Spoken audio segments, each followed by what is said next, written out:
পুজো পুজো ভাব তো পুরো চলেই এসছে, হবেই মহালয়া বলে কথা। তাহলে দেখে নিন এই ভিডিওটা জানার জন্য যে এত ভিড় ভাট্টা আর ঢাকের বাজনা কোথায় হচ্ছে, তো দেখতে থাকুন। Hello everyone, welcome back to my channel Uronchondi. আজকে হলো মহালয়া আর আজকে আমি আর রনি চলে এসেছি কুমোরটুলিতে।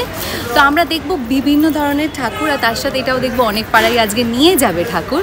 সো আমাদের সাথে ভিডিওটা দেখতে থাকুন, দেখি আজকে কি করা যায়। অ্যান্ড এখন আমরা কারেন্টলি দাঁড়িয়ে আছি হলো কুমোরটুলি পার্কে, যেটা অলমোস্ট কমপ্লিট, প্যান্ডেল দেখতে পাচ্ছেন তৈরি। আর আশেপাশে আমরা দেখাচ্ছি পুরো যে অ্যামিউজমেন্ট পার্ক টাইপের ওরা করে, মানে মেলা বেসিক্যালি যেটা করে, তো এটা সব তৈরি হচ্ছে। সো দেখতে থাকুন আর লাইক, শেয়ার আর সাবস্ক্রাইব করতে ভুলবেন না। সাউথ কলকাতার থেকে যারা ভাবছেন কুমোরটুলি যাবেন, সব থেকে সহজ মোড অফ ট্রান্সপোর্ট হলো মেট্রো।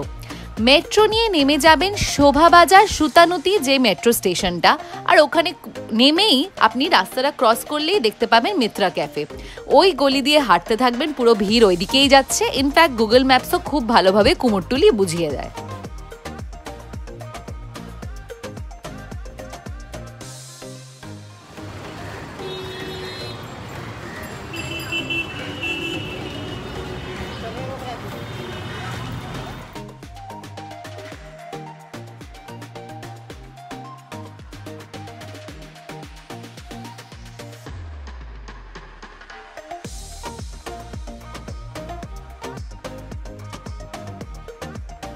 বলেছিলাম না যে আমরা তখন কুমোরটুলি পার্কে দাঁড়িয়ে। সো কুমোরটুলি পার্কটা আপনাদেরকে একটু দেখিয়ে দিচ্ছি। ফার্স্ট লুক বলতে পারেন অফ কুমোরটুলি পার্ক 2023।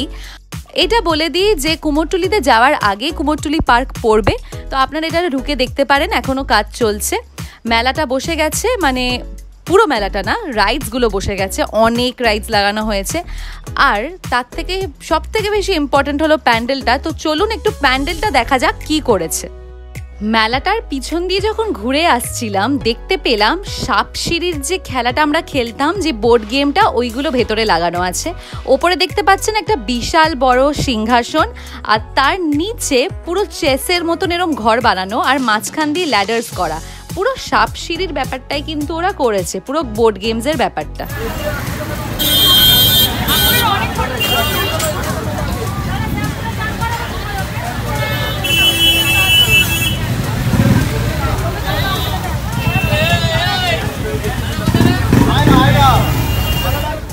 একটু এগোতে না এগোতেই দেখছি ভিড়। দেখলেনই আপনারা, ঠাকুর পাড়াতে নিয়ে যাওয়া শুরু হয়ে গেছে। তো এবার আমরা ঢুকে গেলাম অ্যাকচুয়ালি কুমোরটুলিতে, যেখানে কুমাররা ঠাকুর তৈরি করে। ডিফারেন্ট ধরনের প্রতিমা দেখতে পারবেন, অনেক টাইপের। এই বছর কি ট্রেন্ড চলছে, সো এই ভিডিওটা কিন্তু দেখতে থাকুন দেখার জন্য যে আমরা কি ধরনের প্রতিমা দেখলাম।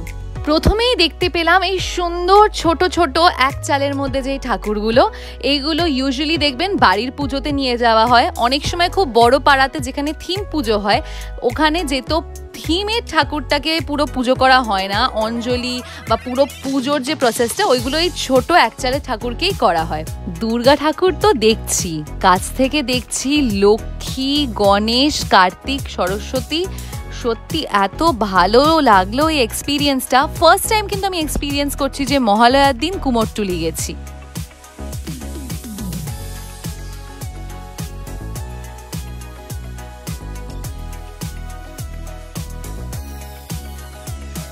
এখানে যেমন দেখছেন লাল পাড় সাদা শাড়ি, এর পরেই আবার দেখতে পেলাম জারদোসি পরা শাড়ি, ঢাকের কাজ করা। এদিকে এই সুন্দর লাল জারদোসি শাড়িটা পরে ঠাকুরকে জাস্ট অপূর্ব সুন্দর লাগছিল।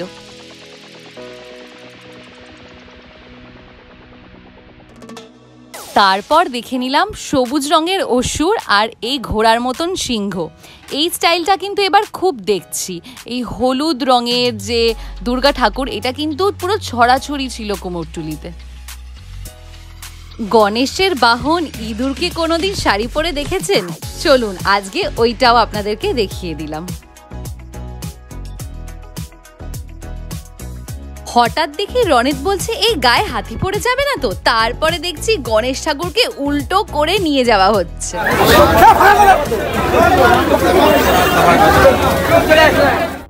আগের কটা বছর ধরে নিশ্চয়ই দেখেছেন যে বেগুনি রঙের আর নীল রঙের দুর্গা ঠাকুর খুব পপুলার হয়েছে, কিন্তু এইরকম কালো রঙে তার উপরে সিলভারের কাজ করা দুর্গা ঠাকুর কি দেখেছেন?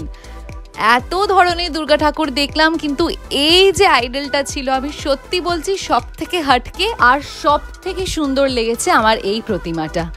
কাজটা খুব নিখুঁতভাবে দেখবেন, দারুণ কাজ করেছে। কালোটা হলো ম্যাট ফিনিশে স্প্রে দিয়ে করা, আর তার উপরে সিলভারের কাজ। আর যদি লক্ষ্য করে থাকেন, ঠাকুরের মুখটা আর হাতগুলো কিন্তু শুধু হলুদ রঙের না, হলুদের মধ্যে আবছা একটা লাল আর কমলাও আছে, তাই জন্য মনে হচ্ছে যেন পুরো আগুন। আমরা এখন আগুন আঁকি যেই রঙগুলো ইউজ করা হয়, আর ঠাকুরের মুখটা খুবই মিষ্টি আর রঙটা পুরো ফুটে উঠেছে।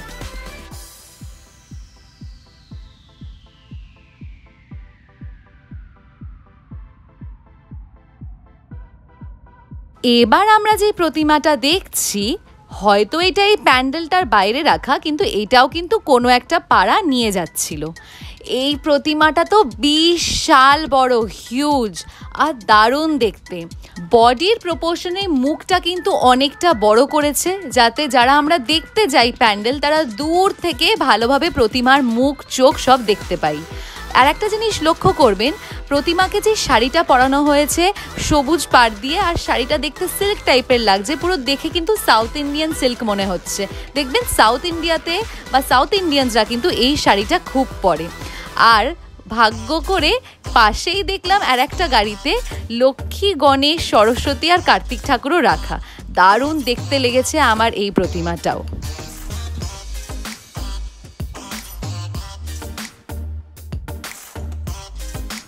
পিছনে যেটা একটা প্যান্ডেল দেখলেন, ভাবলাম ওই প্যান্ডেলটাও আপনাদেরকে দেখিয়ে দিই। তো প্যান্ডেলের সব থেকে মেন যে অ্যাট্রাকশনটা হলো দুর্গা ঠাকুরের এই সুন্দর মুখটা। কি অপূর্ব সুন্দর না? আর দেখতে কিন্তু আমি জানি না কতটা বড় ভিডিওতে লাগছে, কিন্তু সামনে এটা বিশাল। এইটার আমি নাম জানি না প্যান্ডেলটার, প্রতি বছরই আমরা দেখতে আসি, কিন্তু নামগুলো তারপরে গুলিয়ে ফেলি। কি সুন্দর ঠাকুর, পুরো হাসছে, মিষ্টি মুখটা।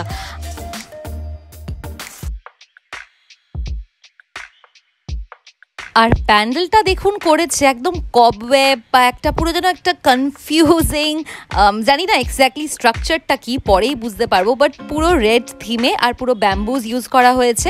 আর দূরে যদি দেখেন, এইটার পিছনে হলো বিশাল বড় একটা পদ্ম।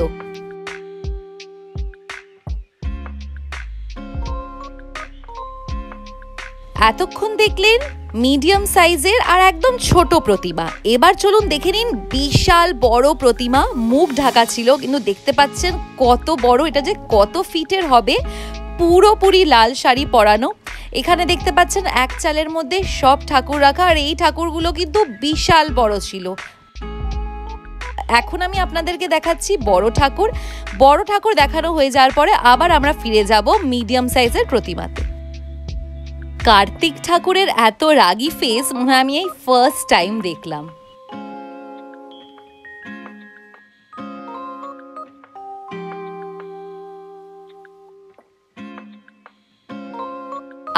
আগে একবার দেখালাম না আপনাদেরকে কালো থিমের প্রতিমা, এখানে দেখছি আর একটা বানানো হচ্ছে, আর এখানে ইনি স্প্রে দিয়ে কাজ কমপ্লিট করছিলেন। তো দেখতে পাচ্ছেন কেমনভাবে স্প্রে মেশিনটা ইউজ করা হচ্ছে, আর এখানে ডিফারেন্ট টাইপসের স্পিড আছে। সো স্প্রে মেশিনের ওই স্পিডটা ইউজ করে কিন্তু শেডটা করা যায়, যে আপনি ডার্ক শেডের চাইছেন না লাইট শেডের চাইছেন। তাই জন্য দেখবেন বিভিন্ন জায়গায় ওনারা বিভিন্ন টাইপের শেড দিয়েছে, কটা জায়গায় ব্ল্যাকটা ডার্ক, কটা জায়গায় ব্ল্যাকটা লাইট। আর এই জায়গাটায় ছিল সব থেকে বড় প্রতিমা। এইগুলো মেনলি যেমন আপনি দেখতে পাবেন Ekdalia evergreen, Singhi park, college square আর সন্তোষ মিত্র স্কোয়ারে, এক্স্যাক্টলি ওইরকম ঘরোয়া আগেকার দিনের নো থিম বাট মেনলি ঠাকুরের ওপরে ফোকাস করে যেটা বানানো হয় ওইরকম প্রতিমা রাখা ছিল। সিংহটাই যদি এতটা বড় হয় আমার থেকে, তাহলে ভাবতে পাচ্ছেন ঠাকুরগুলোর হাইট কেমন।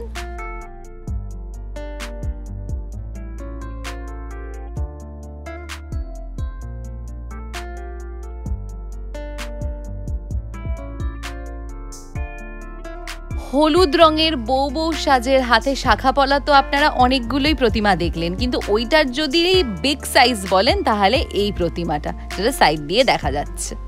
এবার আবার আমরা ফিরে আসলাম মিডিয়াম সাইজের প্রতিমাতে। এখানে বিভিন্ন ধরনের দেখতে পাবেন, এক চালের দেখতে পাবেন, আলাদা দেখতে পাবেন। আর এনাদের কিন্তু সাজটা একটু বেশি ঘরোয়া, বাঙালি বউ বউ সাজ, হাতে শাখা পলা, মিষ্টি মুখ। সবকটা ঠাকুরেরই মুখ এতটাই মিষ্টি। এ দেখুন বাঁদিকে দেখতে পেলেন একটা কালী ঠাকুরও রাখা আছে। ভাবতে পাচ্ছেন কুমাররা যারা ঠাকুর তৈরি করে কত গুণী, বিভিন্ন ধরনের দেখতে থিমের ঠাকুর, আর মুখ চোখ আঁকা কোনো সহজ ব্যাপার নাকি।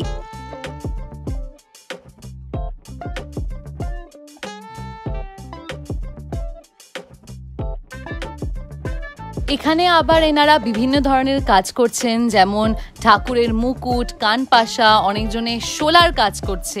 এনাদেরও হাতে কিন্তু খুবই গুণ। বিভিন্ন ধরনের প্রতিমা দেখার পর রেল লাইনটা ক্রস করে আমরা চলে আসলাম হলো ঘাটে। এখানে তো ইয়াংস্টার্সদের পুরো ভিড় লেগেছিল, পুরো সিঁড়ি ভরে সবাই ছবি তুলছে, ফুচকা খাচ্ছে।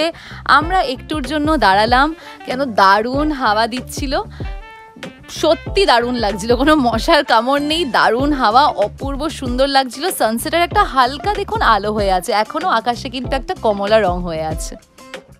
কুমোরটুলিতে ঘুরে নিয়ে আর মিয়া মোড়েতে একটু খাওয়া দাওয়া করে নিয়ে আমরা চলে গেলাম শ্রীভূমি। প্রতি বছর আমি যাই আমার ফ্যামিলির সাথে শ্রীভূমিতে গাড়িতে করে, তার জন্য এবার ফার্স্ট টাইম আমরা যাচ্ছিলাম মেট্রোতে। অলরেডি ছিলাম শোভাবাজারে, তো আমরা ওখান থেকে মেট্রো করে চলে গেলাম বেলগাছিয়া। বেলগাছিয়া মেট্রো স্টেশন থেকে নেমে আপনারা ব্রেক জার্নি করে অটো করেও যেতে পারেন বা টোটো রিজার্ভ করেও যেতে পারেন। শ্রীভূমিতে পৌঁছে দেখলাম লক্ষ লক্ষ লোকের ভিড়, আমরাও লাইন দিয়ে দিলাম। 1 থেকে 1.5 ঘন্টা লাইনে দাঁড়ানোর পরেও লাইন অ্যাজ সাচ এগোলো না। ব্যাপারটা হলো দেব আর বিদ্যা বালান এসেছিল ইনগ্রেশনের জন্য, আর ওনাদের এইটুকুনি দায়িত্ব নেই শ্রীভূমি ক্লাবের, যারা অ্যানাউন্স করবে যে কটার থেকে গেট খোলা হবে প্যান্ডেল দেখার জন্য। আমি কিন্তু খুবই ডিসঅ্যাপয়েন্টেড ছিলাম, বাট যাই হোক মহালয়ার দিন মন খারাপ করে লাভ নেই। 1 থেকে 1.5 ঘন্টা লাইনে দাঁড়ানোর পর আমরা আবার ফেরত চলে আসলাম। আমার এইটাই মনে হয় যে ওনাদের একবার অ্যানাউন্স করে দেওয়া উচিত ছিল যে কটা নাগাদ লাইন খুলবে বা গেট খুলবে। যাই হোক মহালয়াটা খুবই মজায় কাটলো। আই হোপ যে আপনাদেরও খুবই মজায় কেটেছে, আর যারা কাজে ব্যস্ত ছিলেন আমি চাইবো যে আপনারা পুজোটা খুবই মজায় কাটান। সবাইকে শারদীয়ার শুভেচ্ছা ও অভিনন্দন, খুব মজায় কাটাবেন এই পুজোটা। আবার খুব তাড়াতাড়ি দেখা হবে, বাই।